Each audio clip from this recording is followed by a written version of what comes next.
My name is Jason Mitchell, and I work for Valve. And so today we're going to talk a little bit about the art style that we used in Team Fortress 2 and why it looks that way and what problems that solved for us. On the way in, you might have noticed on the little placard there the two little icons which indicate this is both in the visual arts track and the programming track. And that's something I wanted to do on purpose because this particular topic and the content of this talk really represent the really commingling of those kind of disciplines. So if you're not familiar with Team Fortress 2, it's a class-based multiplayer action game where we feature a variety of 9 different classes with different looks and capabilities and instrument preferences, kind of different attitude there in the different classes. Here we can see on the left the red base, where the red team is coming from. We're going to talk a lot about the kind of material choices that we made. Here in the middle, sort of neutral middle ground, it's neutral in terms of the territory of the game as well as the color scheme that we use there. And then here at the end, you can see we have sort of the cooler, more industrial feel of the blue base. Now, first we're going to talk a little bit about the history of Team Fortress in general. We're going to spend the bulk of the time talking about characters, both from an art direction standpoint as well as dipping down into the actual lighting equations, the source engine in general, and the Team Fortress 2 techniques that we developed in particular. We'll spend a little bit of time talking about the environments of Team Fortress 2, and then we'll pop back up a little bit sort of outside the game to talk about some things that we've done outside the game, in particular the Meet the Team series of shorts, like Meet the Heavy and Meet the Engineer and so on that we've released in the past, and some other things that we've done post-chip, like releasing maps. And you are the first audience to get a sneak peek at the next Meet the Team short, which we're going to show at the end. Cool. All right, so 10 years ago, man, we have awesome jobs, huh? 10 years. We've come a long way. This is a screenshot from, actually, I guess a bit longer than 10 years, but this is the original Team Fortress mod. It was originally a Quake mod. Some Australian college students implemented this mod. It was really the father, the granddaddy of the class-based multiplayer action game, and kind of set the tone for that whole genre. You can see it didn't have quite the intentional art direction that we've seen in Team Fortress 2 and that we're going to talk about a lot today, other than what it kind of inherited from Quake. You can see there was really saturated colors on the different players there. Team identity, of course, is really important to Team Fortress in general. Now, Valve hired those guys, and they did actually a Team Fortress Classic on the original Half-Life engine, and then moved on to Team Fortress 2. In fact, this is a shot of Team Fortress 2 from 1999. In its first incarnation. As you can see, we kind of, those folks, I wasn't there at the time, but those folks embraced kind of a more modern, somewhat realistic, given the technology of the time, more realistic look with, camouflage, very high frequency detail in the textures of the characters as well as the game world, something that was meant to feel gritty and realistic. But of course in Team Fortress we have rocket jumping and concussion grenade jumping and jibbing and just really crazy, wild, over-the-top, outlandish situations, people magically sort of healing each other on the fly, and this sort of very fantastical, over-the-top situations that just naturally occur in the gameplay of Team Fortress 2. We're really fighting with the visual design of the game at the time. As you can see, you really can't make heads or tails of like which of those guys has which properties as compared to any of the other ones. And of course, that's very important in Team Fortress. In this shot here in particular, if you're injured and you can tell which guys of these are even on your team, you're really going to want to know that that's the medic, which you probably couldn't tell until I pointed out the little armband on his arm. So really, like I said, the gameplay was fighting against the visual style, the visual choices that were made at the time. And so they went back to the drawing board. This is Team Fortress 2 today. Very, very different. You can see we've kind of embraced this 50s or 60s industrial design aesthetic. You can kind of see the Dr. Strangelove big board world map on the back there. That was kind of an influence certainly of Team Fortress 2, among many others.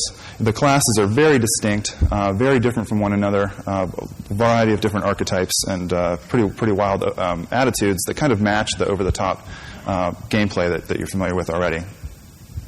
So why the unique visual style? Of course, this is the thing that people really notice first whenever they see Team Fortress 2. Naturally, this is important to gameplay.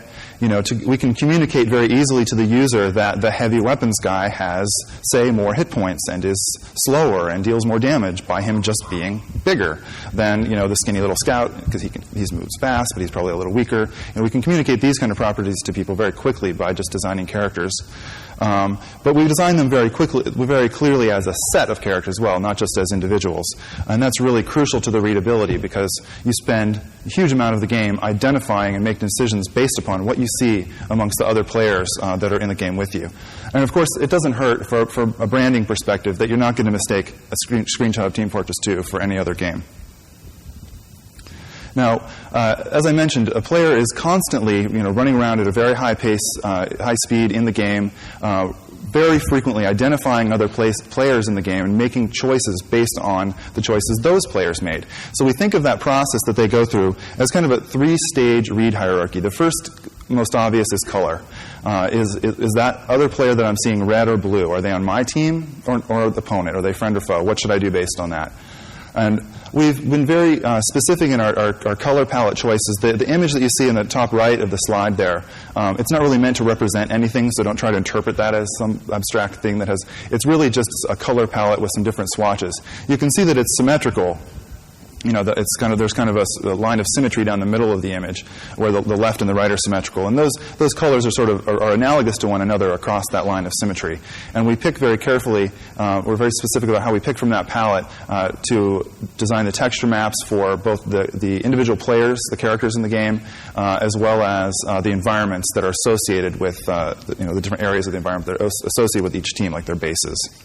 The next level in the read hierarchy is based on the class of the other player. What have they chosen to be? And because that affects your choices, of course. So the first read there is the silhouette. We've made the silhouette very distinctive from one class to the next. You can see the silhouettes lining the bottom of the slide there.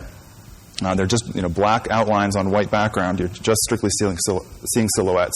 Clearly, they have very different body proportions. We've chosen a variety of different hats, different types of shoes, various different kinds of clothing folds. Clothing folds play a huge role in defining the silhouettes of the characters and making them distinct from each other. You can see some have kind of like combat boots with the sort of like paratrooper pooched out, cloth at the top of the boot. Others have cuffs on their sleeves, and those are all incredibly important, and they're totally intentional. Of course, we don't draw them in black and white like that. We do color them in. And that gives us the last in the three-tier read hierarchy, and that's the weapon. This one's a little more complex in that we add areas of high contrast pretty much exclusively at the chest level. And we put the badges on the upper arms. We've got bandoliers and straps and buttons and ties and vests and all the sort of things that have a lot of edges in them are all typically up at the chest level. Additionally, the characters tend to have a gradient from dark colors down at their feet up to light colors higher up at their chest. You can see the Pyro is kind of the most obvious example. We could kind of just scorch him and it would sort of live within the fiction of the world, I guess, as from dark to light. And it draws the player's eyes up to the chest level, which is where the weapon is. That's where the weapon is equipped. So you're quickly able to identify, on my team, what class, what weapon do they have selected. Now, when we're coming up with different methods for solving problems with designing silhouettes and coming up with shading algorithms, we look to a variety of different illustrators working in the early 20th century. In particular, on the bottom left, you can see some work by Dean Cornwell. We really liked the strong silhouettes that we see in this particular work, as well as others. J.C. Leindecker in the top center there is probably our biggest influence, and we'll look at a couple of other works by him as well. And and we'll go through a variety of things there. He had a lot of interesting use of rim highlighting, clothing folds in particular, which, as I mentioned, is really important to our silhouette designs. And then, of course, Norman Rockwell, very well known, just for sort of capturing the kind of look of the mid-century Americana that we wanted to evoke in Team Fortress 2. Now, as I mentioned, J.C. Leindecker really provided a number of different conventions that we drew from heavily in Team Fortress 2. He, in particular, the shading in his drawings tends to obey a kind of a warm to cool hue shift as it goes from kind of the light side of an object to the dark side of an object. Shadows don't merely go to black to an absence of light. They tend to go to a cool color, so you don't actually lose the definition of an object. And this is actually a theme that's really common in non-photorealistic rendering literature in general, and we'll touch on a couple of other more modern examples of that later on. Additionally, in his drawings, the saturation of colors often increases at the terminator. What I mean by a terminator, that's the area of an object where, with respect to a given light source, you're going from the light side to the dark side. If you're a shader writer, it's where your N.L Lambertian term crosses 0. And typically people in computer graphics will clamp at that point, and you get essentially pure ambient on the backside. And that's not something that we like. That's not something we observed in his drawings, and we'll show you how we kind of worked around that in our shading algorithms. Additionally, Leyendecker heavily used clothing folds and as well as rim highlights, and now we'll look at some examples. Here's a couple of different paintings of Leyendecker's.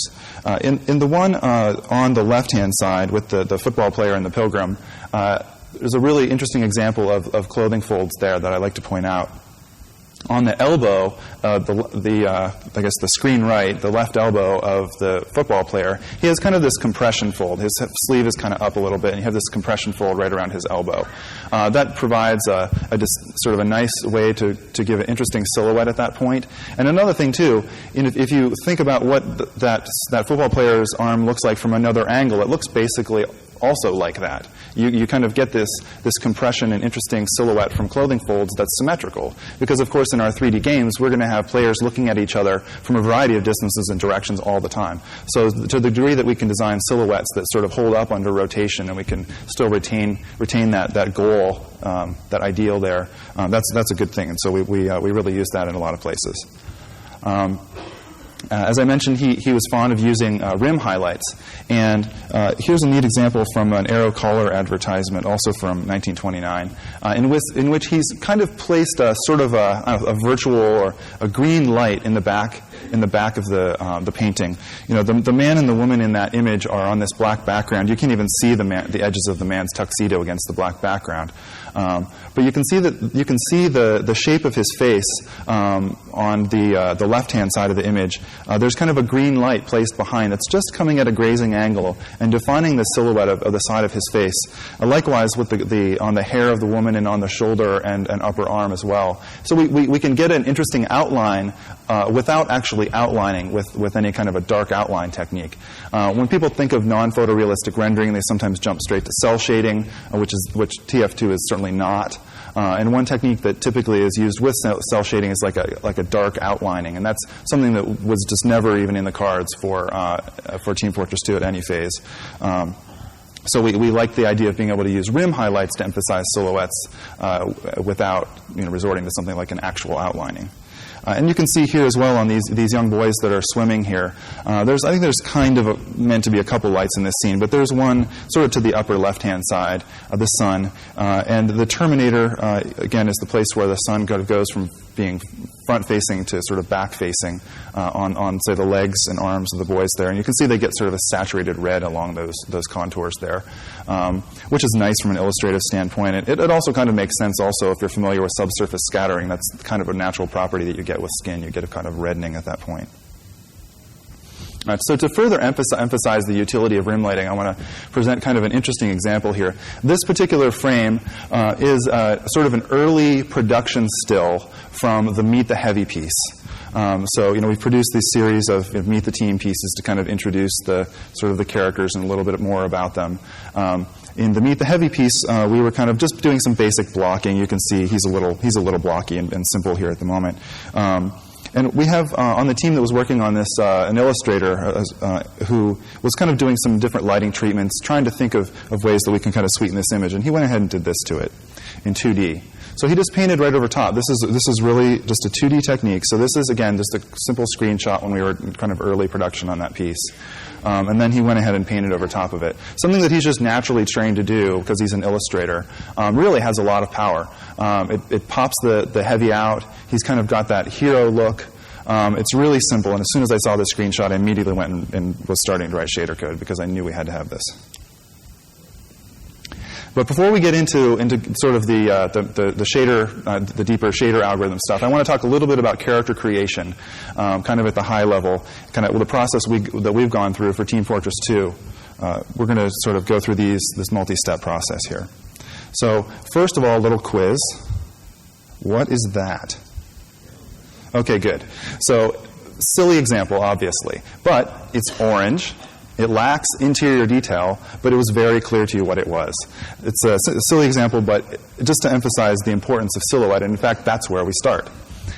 So here's one of the first steps of creating a character in Team Fortress 2. We can immediately identify this guy, or at least some properties of this character. He's a human-looking kind of guy. He's got probably some pouches like on his belt. It looks like he's maybe holding a gun, maybe even a shotgun. He's got a helmet on, combat boots with kind of those paratrooper pooched out pants above the top of the combat boots, and so on. So we kind of really try to solve a lot of problems at this phase and work quickly and loosely in this kind of phase to flesh out the look of a particular character. We then move to solving the interior shapes with shadow shapes, paying a lot of attention to how the object or the character in this case is going to shadow itself, and keeping it iconic. And you'll notice that these are all worked out in a three-quarter pose. We then move from the three-quarter pose to what we call the model sheet, using that concept painting that we just showed as kind of a guide. This is kind of where we design more interior shapes as a phase of moving on to actual modeling. So we define the silhouette in the earlier steps, and we model the character, in this case the soldier, to sort of match that.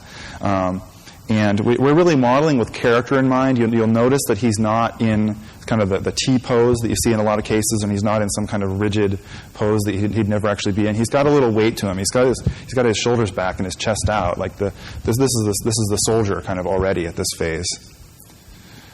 We then use that geometry to bake an ambient occlusion map, which we use as a guide to go ahead and paint our real texture. You can see most of that ambient occlusion is gone. You don't really want to paint all of that in necessarily. I think we keep some of the underarm kind of stuff, but most of it's kind of gone. It's used as a guide. So we have our final 3D character that we've modeled, and we go ahead and apply the textures to him in final shading. I'll show you another couple quick examples before we move on to shader code. So here's the engineer. We can see, I'll go back actually. So here's the concept, and then here's the engineer as he appears in game. The model sheet for the pyro, and how he appears in game. So you'll see there are some subtle differences, but they're pretty minor actually. Things do evolve once you get into the 3D realm and start playtesting and animating and all that kind of thing, as you can imagine.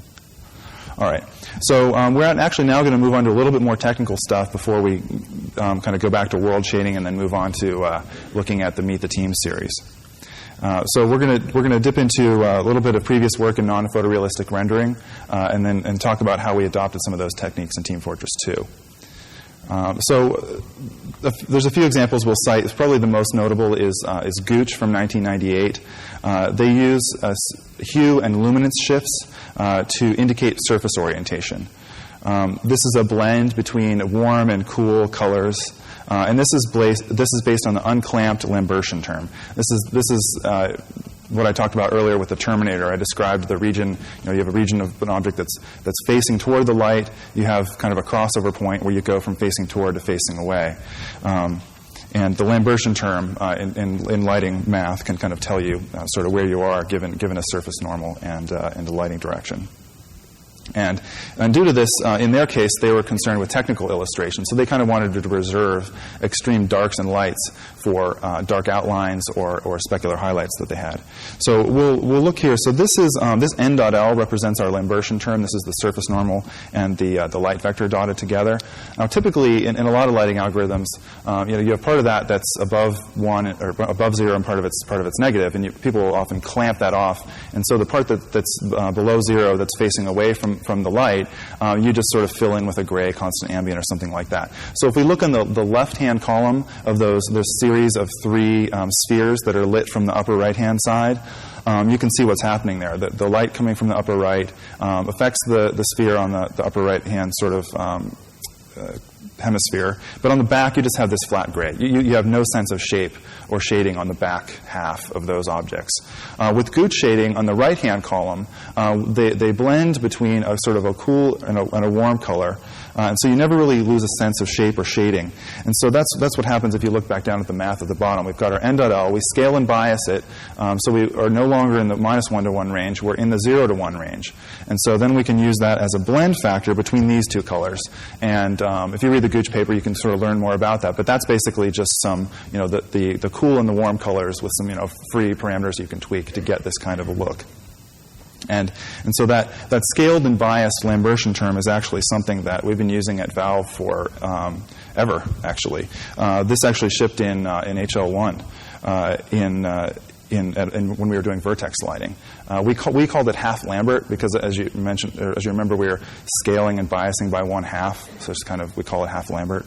And it takes your Lambertian term, you can see, was kind of the red curve in the graph there, and turns it into the blue one. So everything is non-negative. You're never clamping and losing lighting. Another example is to look at those two images of the heavy weapons guy on the right-hand side. We're looking at him sort of from the back or from the side, whereas there's a light kind of off up and to the right. If we only use just a raw Lambertian term, we get some shading information up and to the right, but we just get nothing, no contribution from that light on the back side, and we lose definition. And if we use half Lambert, we kind of just take that lighting and we pull it all the way around, so we always have some sense of shape. It's kind of non-physical, but it's nice. It's very forgiving. We've used it in all of our games, and including Team Fortress 2. Now, Lake came along in 2000 and took basically that half Lambert term, that thing that dot product that was scaled and biased to be in the 0 to 1 range, and use it as a texture coordinate to look up into a 1D texture. So if you can imagine, there's sort of a 1D texture at the bottom there. For the dark parts, you're looking up basically in the dark half of that thing. For the light parts, you're looking up in the right half, and you have this just hard line that you get at the Terminator. He also recognized that you could go ahead and do things just like, let's say, paint a white texel just up at the upper sort of lit end of things, and you get sort of a pseudo sort of view-independent specular highlight. You're just recognizing that you could just paint whatever you really wanted into there to get any kind of effect you wanted. Now, Barla in 2006 proposed adding another dimension to that texture coordinate and indexing into that lookup texture with a variety of different things. The one that's most similar to the look we're going for in Team Fortress 2, they propose using sort of a Fresnel-like term. They call it a virtual backlight, but it's basically like a Fresnel term, with the normal dotted with the view vector and raised to some kind of power. And you can see there's some examples there where they use this, and they can just sort of paint whatever arbitrary function they want into the texture maps that you see on the right, and then you get the images like you see shaded on those heads there. So I would encourage you to go ahead and look at those papers if you're interested in non-photorealistic rendering. They're key ones to look at. So after looking at all of that, we arrive at the Team Fortress 2 lighting equation.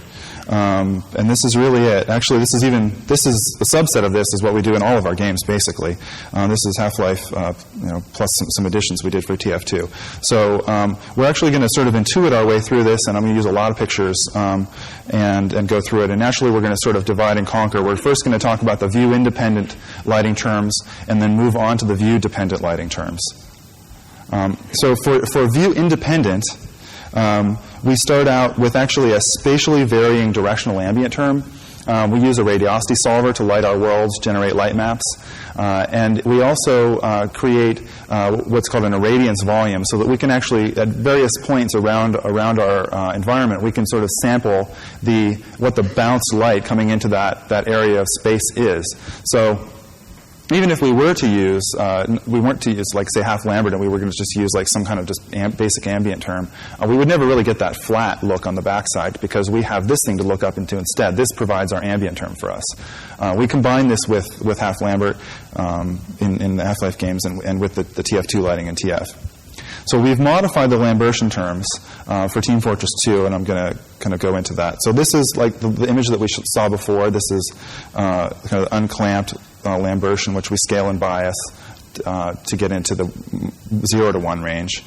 We then warp that. I've just kind of written this as this function W in the math up there. But really what it is just a 1D texture lookup, just like we saw in the paper by Lake, where we have sort of dark the left and light on the right. And if we just put like a smooth gradient in there, we'd kind of get out what we put in. But instead of doing that, we've kind of pinched the transition from the dark side to the light side to be sort of in the middle. It's still kind of smooth, but it's sort of bunched in the middle. And you can see that it's also a little bit reddened. It's kind of subtle, but it's a little bit reddened, and that's motivated by Leyendeckers' use of redder colors at the terminator. I did actually experiment a little bit with sort of more of a generic saturation operation at that point to sort of saturate whatever color was, say, like the base map color at that point. But as that sort of moved over an object, as an object moved relative to a light or vice versa, it was really kind of distracting. So we just kind of stuck with sort of this reddening, and everything kind of goes through this slightly reddish filter at the terminator. From there, we accumulate, in our case, up to 4 different lights, add in the ambient term that we saw before, which gives us a nice bounced light to fill in those areas that aren't directly hit. And we have, of course, our base map that our artist painted, and we multiply those together to get the final view-independent lighting for Team Fortress 2. So now we're going to move into the view-dependent stuff, the stuff that includes also your view vector. This one's a little bit more involved. One thing that's kind of unique about this is that we have multiple Phong lobes per light. It's the one on the left you can see in this equation. You can think of that as the material-specific Phong lobe, the one that includes terms related to surface roughness. So you would have an exponent there that's for tighter highlights or broader highlights based on the material. The one on the right is more dedicated toward giving us a rim light, like the kind of look we saw in the artist's paint over of the heavy weapons guy image or in the Leyendecker paintings and many other examples. The rim side has just a constant broad kind of exponent. And the material-specific Phong highlight, we can use a constant, but we can also sample from a texture map, which has that material-specific exponent, which is going to give us those tight highlights on hard surfaces or broad highlights on softer surfaces our artist can paint. And you can see, for example, we have that same shot of the heavy weapons guy here on the right. And you can see like his weapon has basically a big, broad, constant value. His body pretty much does too. You can see kind of over his shoulder, his beard and his skin have 2 different exponents. So this is something that our artists can control. And the artist can also, for that material-specific term, tune a Fresnel term specifically to include view-dependent effects so that we can sort of emphasize lighting at grazing angles. This is something we've been doing for a while. Certainly on skin we do a lot of this so that we, like in episode 1, for example, we did this a lot so that we would never really get that sort of greasy, oily, skin look on Alex, for example, in Half-Life 2. We would only ever really get a nice, strong highlight if she was kind of lit from behind, and you get that kind of nice hero light. You never get that greasy, oily look. Similar for the rim term, though this one is a bit sort of harsher, so to speak. It's kind of darker for the normals that are facing you than the other one was, and kind of hotter for the normals that are more at grazing angles with respect to your view vector. We also optionally have a rim mask texture. I'm not showing an image because this particular character didn't have a mask texture for his rim term, but there definitely are cases where you need this. So, for example, we often have them for like in the nostrils and like inner ears and mouths and stuff like that, because if the light's coming from behind, the math is kind of work out such that some inner rim of a nostril or ear is a grazing angle, kind of looks like the same shader wise, but it should be obscured by the head, and so you don't want those glowing nostril and ear kind of looks, and so this is used to mask out areas that you know that are essentially never really going to truly be silhouettes. And then we have a specular mask texture just to attenuate areas that are or aren't specular, just kind of at all, or they vary. You can see the weapon obviously started out as like an ambient occlusion texture and then kind of went from there as the artist painted on that. So here, there's just kind of one light in this example, but here we have our material-specific Phong term with all those terms combined together that we've discussed so far. You can see that, for example, the gun has kind of a tight kind of highlight up on the metallic part that's kind of furthest away from us. But other parts, like on the arms or body, sort of have maybe broader kind of Phong exponents. You can see here we have a very uniform falling exponent over the whole guy, and that's hit with that sort of harsher Fresnel term as well to make it more apparent just at grazing angles. And we actually take the max of those two things, so we don't really kind of add light twice from a given light source. We take the max of both of those two falling terms. We do that for all the lights, and that gives us that. We discovered, though, that in our maps, characters could occasionally move pretty far away from local light sources in the environment that would actually, cause all this stuff to show up. But we always wanted this rim term to be there, so we came up with this everything that's sort of to the right of the plus sign at the end of the equation there. The first thing is we actually evaluate the irradiance sample with the view vector. So we talked about that thing where we have this cache of irradiance values. Basically, think of them as just your bounced light at different points in space, distributed around our environment, and we can just go ahead and look up into that. Typically, we use the surface normal to get, to catch the light that's bouncing from the environment up onto our character. In this case, we're actually using the view ray just to get kind of a basic tint that we can use for the character for this dedicated rim term that we're going to use. We use the same rim mask that we used in the other one. Use the same strong Fresnel. This last term is not something that we added until sort of further through the process. This wasn't obvious to us. What this is this the normal dotted with the up vector. What the heck does that mean? What that is about is actually sort of, initially we would kind of get this uniform rim light all around the characters, and it kind of looked like you were sometimes getting light bouncing up kind of from below. And sort of, I don't know, psychophysically, or like we've kind of evolved to expect light to come from above. There's definitely like lots of embossing tricks and things you've probably seen, and your brain kind of interprets them always as if the light's coming from above. And this is not really different from that, actually. So we actually wanted to essentially take this dedicated rim term and make sure that it tended to feel like it was always coming from above. It's a pretty arbitrary choice, but we liked it. So this is what we're getting in this case. It's a little bluer than what we were seeing before, just because this is the bounce light that we have in this part of the map. We can add all those things together. So there's all of our view-dependent lighting terms. And we can add that to what we had before, and this is the final look for this character in this part of the map in Team Fortress 2. So that big equation wasn't scary after all. Cool. So, okay, that kind of concludes talking about character design and character lighting. We're now going to move on to environment design. We thought very clearly about our use of hue, value, and saturation in general in using our world. You can see in this particular piece here, it's almost like just a value view of, when I say value, I'm talking about like hue, saturation, value, color, space. It's like a value study. You kind of have this light, lighter sky, this sort of mid-tone building, and this sort of darker ground. Our artists tend to think a lot in terms of in those terms. In fact, we have a mode in our engine that allows them to just switch into value mode, and they can run around as if they're, like a bee or something that just sees in value. I don't know. The different areas of the map that were associated with different teams had very specific contrasting properties. The red would always have very warm, natural colors, natural materials, angular roofs, just more kind of natural feel to those. And that actually, the top image is actually kind of the concept for the red base in 2 Fort. You probably recognize that. You probably know right where the sniper nest is even.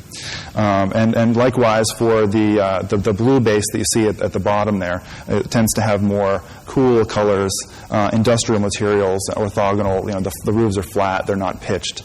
Even the yellows that are chosen for the stripes on the sort of the grain silos to the right-hand side of the image are sort of they're cooler yellows. They're not really warm yellows, and it's intentionally done. So here's how that particular map turned out to look in 2 Fort. And we can see here the heavy weapons guy. In front of that, he's blue. You can see he really pops off of that. The environment design, they tend to be a little more desaturated compared to the players. So the players will pop off the background, even if they're the same color. So you can see the various red guys, the soldier up to the right and the sniper, and there's a little pyro hanging around down on the bottom. And you can identify those guys readily against those backgrounds. And here we have an example with the blue base in 2 Fort, and our red soldier just pops right off. The pyro up above there is maybe not so well lit, but you can certainly identify him by his silhouette. And now I'd like to talk a little bit about our process for level design. Of course, We're talking about the sort of the visual design of Team Fortress 2, but this happens in parallel with the game design of Team Fortress 2.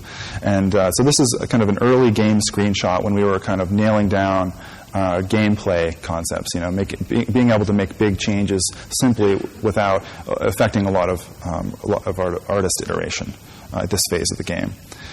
Once that kind of gameplay started to nail down a little bit more, the artist would go ahead and do a paint over of that kind of area, and sort of decide maybe where they wanted the sun, because using the shade and the brightly lit areas to draw visual interest, those little red cones and do not enter signs and things that are very saturated kind of draw your eye naturally to what is the capture point of that part of the map. And so here we have an in-game screenshot of what that area looks like in the shipping Team Fortress 2. You can see it retains a lot of the painterly look that we get from our concept paint over.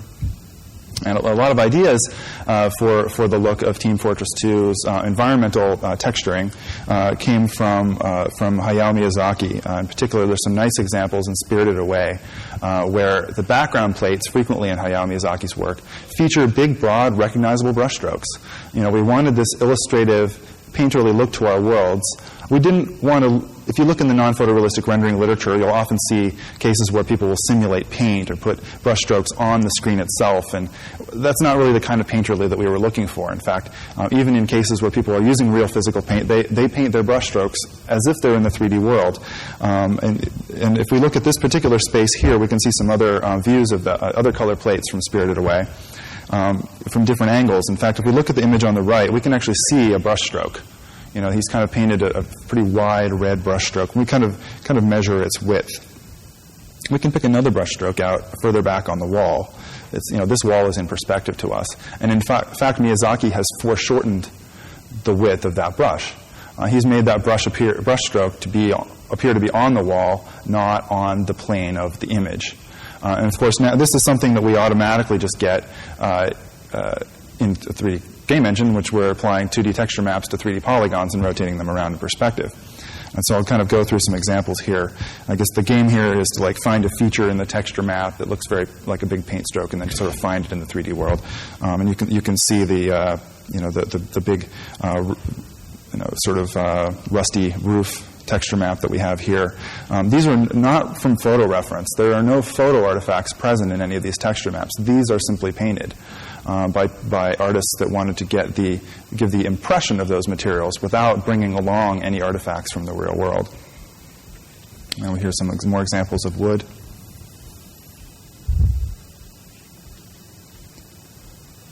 Here's a neat concrete cinder block wall. And here's an example of one on a model. Most of those were more on world stuff.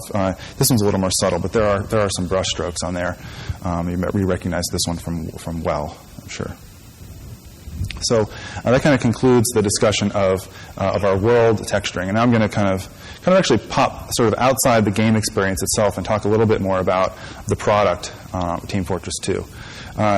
We defined the personalities and sort of archetypes of the different classes up front because we knew we wanted our classes to be more than weapon loadouts and badges to players. We wanted them to have more character. In fact, we used the word character and class interchangeably and didn't even kind of notice when we switched because of this.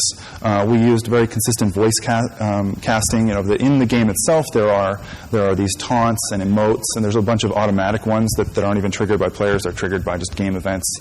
A heavy gets healed by a medic. He thanks him, and all kinds of crazy stuff like that. That sort of gives more sort of a personality to these guys. In fact, this carried over into the Meet the Team shorts, which is something that we wanted to do to sort of bring the life of these characters outside of Team Fortress 2. In fact, this was all done with in-game, in-engine rendering. This is just all straight out of our engine. Everything is the same except for a few exceptions that I'll note right there. In particular, the hands. There were a lot of hands as we were moving into production on the Team Fortress Meet the Team shorts. lot of shots where the hands were up close and the sort of in-game hands weren't holding up. So we have separate hands for the shorts, and they're not like unreasonable poly counts. They're actually pretty normal. We use more facial morph targets for the Meet the Team shorts. The poly counts and everything are exactly the same, but we're using just more targets that we're compositing to get more broad facial expressions and just a better performance in the shorts. And we use facial wrinkle maps in the shorts. The tech and the shaders is totally there for the game. I think we only just cut it from the game for actually memory reasons. To get into memory budget, we dropped those texture maps. It wasn't actually the shading that was a problem. All right. So when you want to design these very aspirational characters that you want your players to want to be, how do you measure the success of that? Well. A funny thing happens when you release in October. So there was a bizarre phenomenon where people were going as groups of friends, dressing up as Team Fortress 2 characters, and going to their Halloween parties. Here's some EALA guys, and some you can look for yourself, maybe Nihilistic guys, some Blizzard guys, and Volition guys, and NCSoft guys, and BioWare guys. It kind of got crazy. I don't think I've even found them all. It was kind of ridiculous. People obviously wanted to be these characters, so I guess that they were aspirational enough. Okay, so where do we go from here? Team Fortress 2 is out, but as you know, if you work on these kinds of games, the release of a multiplayer game like this is often the beginning of the work. Because of Steam, we're able to ship a lot of regular updates to our customers. In fact, historically, this is why we built Steam. We didn't build Steam to be a way for us to sell games to people. It was actually for us as a game developer to solve the problem of making sure that our customers had the latest version. They didn't have to hunt around for a patch. They didn't have to wonder if they were on the patch that they could play with their buddies or anything like that. We wanted for stability purposes to be able to ship quick updates. We can write code and ship it in a couple hours. Everyone just has it. So this is a pretty exciting thing. In fact, I looked at our update list, and we've shipped something like 28 times since we launched. I might have missed some since I've been here at GDC for a few days. We regularly ship maps. We shipped one on Friday, a new map. Different game modes. We've added achievements into TF2, and then we've even added more achievements after shipping Team Fortress 2. And we're experimenting with unlockable weapons. Unlockable weapons are really nice from a development standpoint. Obviously, there's a lot of game design implications, but the art impact is pretty low compared to shipping a new map, and also any kind of new game modes. There's a lot of playtesting involved. So that's pretty fertile ground that we're excited about. All right. So you've sat through the equations. We're going to now actually show you the latest in the Meet the Team series. And so I actually like to ask people not to shoot video during this if possible, because we're actually not going to release this for a little while, and I'd really like to avoid shaky cam because I could get in trouble. So, we talked about the rim lighting, the sort of motivations, the silhouette designs, or motivations for our visual design in Team Fortress 2. So, you'll kind of look for that in this piece right here. This one moves a little quick, and there's a lot of jump cuts, so you might not see. But and let's have a look. So we can bring up the sound for this guy here. Oops. We have no sound. Okay, that's not going to work.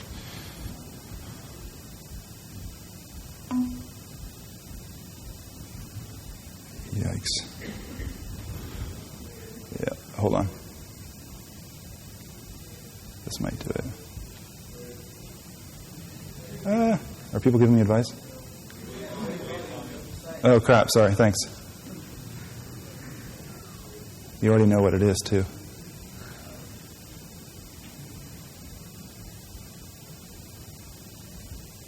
Okay, here we go.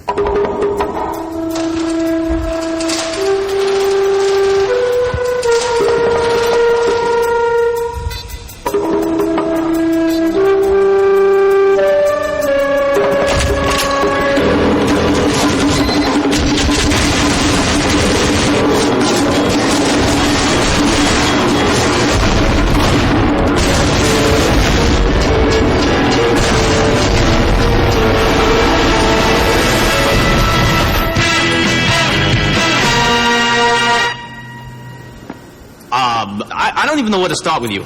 I mean, do you even know who you're talking to? Yo, what's up? Do you have any idea who I am?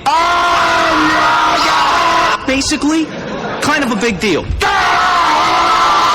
Oh, man, that's beautiful. Listening? Okay. Grass grows, birds fly, sun shines, and brother, I hurt people. Rick, I'm a force in nature. If you were from where I was from, you'd be fucking dead. Woo!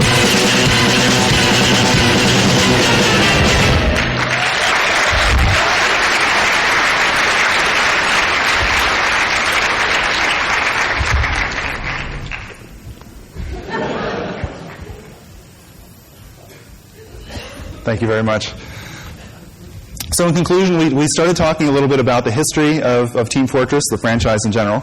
Spent the bulk of the time talking about characters, in particular, the art direction, shading algorithms, spent some time on world design, and finished up with post-ship life and meet the team.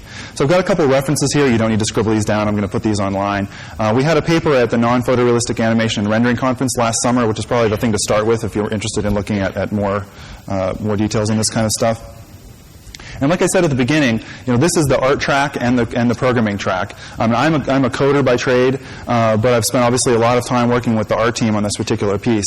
And over the years, I've kind of found some particular works that I felt made me better able to talk with those guys in areas of like cinematography, graphic design, and art history. These are some of those books that I recommend. Again, I'll throw this kind of stuff up on the web so you don't have to scribble it down. But I recommend if you're a coder, kind of in that interface role, try to expand a little bit beyond just video games. So thanks for your time. I'd like to open the floor to questions.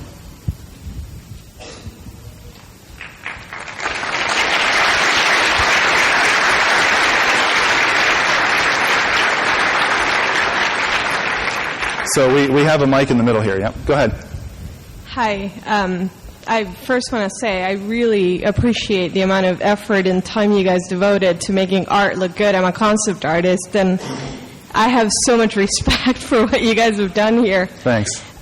So my question is, are you guys releasing a book, Art Off? Yeah, we haven't. We've talked about doing that. We actually have kind of gathered the materials together. The Prima game guide for the Orange Box kind of has a section like that in it, but it's not the level of what you're looking for, I know. Right. That's good feedback. I'll take that back. Please do. Okay, thank you. Thanks. That was an excellent presentation, by the way. Thank you. I had a question about your value mode. I Yes. thought that was really great to be able to evaluate just value, visualize it. Can you talk a little bit more about how that mode works? Well, it's just a shader instructions that can transform from RGB space to hue saturation value space, Right. and replicate that value out into all of RG and B, if you see what I mean. So it's just something that we can tack on the end of shaders, or even just do as a post process, which I think is actually how we implement it, because it's kind of simpler to think of that way. So it's pretty easy to go ahead and do. And I mean, additionally, if you have a generic color correction system in your engine, I think you could probably just implement a value color correction mode. Sure. Thank you. Mm-hmm. Hi. I was just wondering, did you have to modify the shaders at all for different classes and different skin tones? I'm thinking specifically of like the demo man with the darker skin tone. No, we didn't actually modify the shaders per class. There are some parameters. So I mean, we may have varied if we had constant terms like constant exponents on different models and things like. I'm sure the weapon had some because you saw there was like solid colors, and I think the body of the heavy had some solid. So those constants may have varied, but we didn't really target different like skin tone variations. Thanks. Yeah, when you were developing your shader algorithms, did you how much iteration did you have to go through to kind of figure out what worked? And was there a lot of stuff that you had developed but you kind of had to kind of throw away? Had to scrap. Yeah, definitely. Like a couple examples. I mean, we certainly didn't come up with the dotting the normal with the up vector thing at all to sort of try and keep the lights from coming up from above. I mean, that was a reaction. My reaction to the artist's reaction to what we were getting. Other things like I spent some time writing a subroutine that would kind of take us from to increase the saturation of colors programmatically in code, and it's actually kind of expensive if you want to kind of do it right with regard to the real HSV color space at the terminator, and it just turned out to be just, you'd have like a blue sleeve on a flesh-colored arm and a brown vest or something, and it just like watching the terminator roll over those things and watching it just totally change the tone. It was distracting, so that's something that we threw away. I guess those are probably the biggest examples I can think of right now. Thanks. Yeah. Okay. That is, when it goes by so fast, that is kind of a common request. Yeah. Why don't we show it again? Actually, let's do any other questions, and then we'll do that. So that is kind of hard to. Yeah, that's good. I'm asking you to top that, right? So okay, let's not do that. Let's go ahead and just show the scout again. Let's bring down the lights, please. Thanks.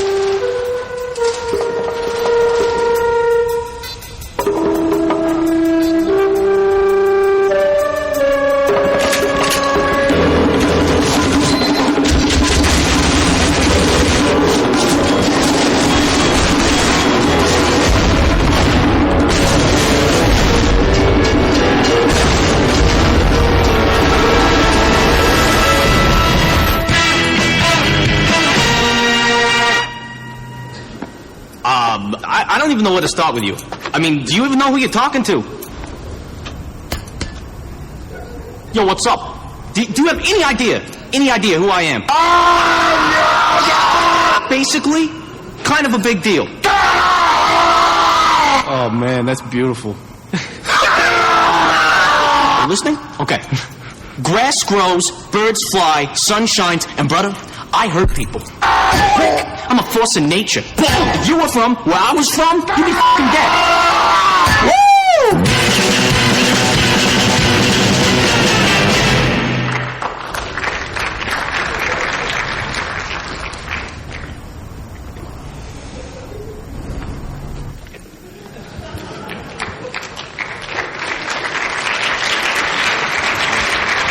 All right, thanks a lot, guys. Thanks for coming.